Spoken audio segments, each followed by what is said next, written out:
Hello and welcome. I'm Harmony Quaker, and in this video, I'm going to offer you a new take on imposter syndrome through the lens of spiritual alignment. Now, I define spiritual alignment as when our thoughts, our feelings, and our actions are congruent with the truth of who we are. And as it turns out, through the lens of neurobiology, we've learned that the nervous system feels really safe in the presence of congruence, non judgment, and familiarity. So, we're going to dive into that a little bit more. But before we do, I want to let you know that I wrote a book for you. Align Living and Loving from the True Self is a comprehensive map of how to come back home to the truth of who you are and how to live from this deeply sacred place and how to stay connected and honor your true self as you relate with the people in your life.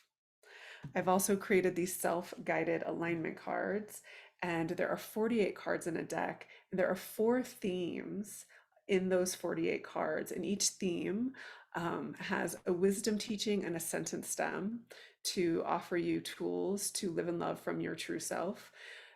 There is the true self theme, the shadow, alignment, and the inner young one. So I want to share a story with you about when I was first becoming a psychotherapist. I was so completely overwhelmed with imposter syndrome. And I also have a lot of experience of becoming so overwhelmed with imposter syndrome when I give a talk or teach a class or a workshop that my whole nervous system will shake and tremble. And I've learned over the years to really honor the wisdom of my nervous system and to turn towards my experience with deep curiosity and love and acceptance. And what I've learned in that practice of welcoming my fear and my imposter syndrome is that there really truly is deep wisdom in imposter syndrome. So if you consider that when imposter syndrome emerges, it's when we're taking on something new. And so the task at hand is unfamiliar. And we don't know yet that we actually have the capacity to meet that task at hand. We're not sure that we are congruent with what it is that we're doing. And when we have any sense or inkling that we might be incongruent, the nervous system starts to feel the fear of that incongruence. And so the newness of the situation, the potential and unknown of the incongruence, are we embodying the message that we teach? Are we capable of doing what we said that we're capable of doing? Those two things combined with the potential judgment if we are incapable can overwhelm the nervous system, and the impulse is actually to recoil. And when we recoil, we start looping in thoughts of imposter syndrome. I'm not enough. I can't do this.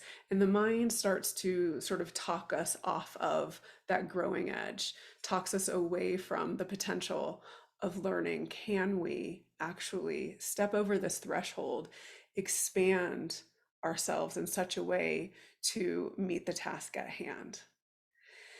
The other piece of this is that when the nervous system is overwhelmed and beginning to be activated, the mind starts looking to the world around us for our sense of safety, and we forget our true self. We forget our spiritual alignment, and we forget even the transmission or the inspiration or the intuition that caused us to want to move forward in this new direction.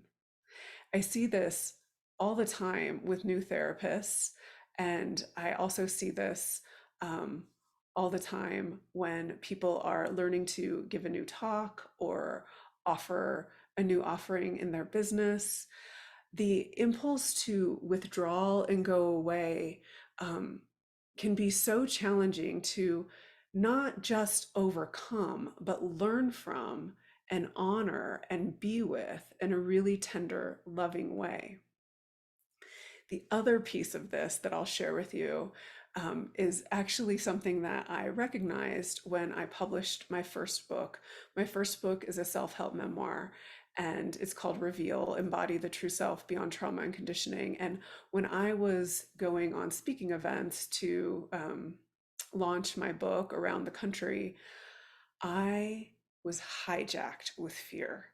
I didn't want anybody to read the book because it was so vulnerable. I thought I would be judged. There was so much unknown involved, and I wasn't sure that I was fully embodying the message that I was writing about. And in my practice of being with that imposter syndrome fear, what I began to do was I began to turn towards a younger aspect of myself. On the level of spiritual time, my inner young one lives within me right now, just like your inner young one lives within you right now. And I would turn towards my inner young one, and I remembered the first time I had imposter syndrome. I was probably about somewhere between 5 and 7 years old. My mom was having a party, and I had told her that I wanted to sing Dumb Dog from Annie at this party. And I was so excited. And then she said, of course. And then all the people started to arrive, and they were all these giant adults, and I was so little. And I changed my mind, and I didn't want to.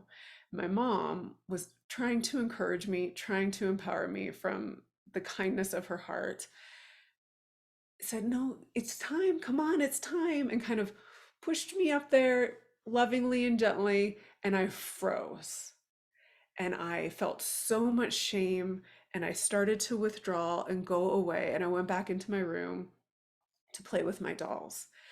And that version of myself was the part of me that really needed attention when I was overcome with imposter syndrome. I needed to let her know we've learned some things since then. We have more capacity now.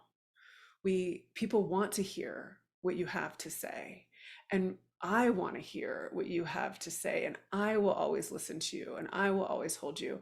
And I would be with myself in such a way that I would come back home to myself. So it wasn't about the people out there, pleasing them, getting them to like me, fear of their judgment. It was really about being with myself in this really loving way.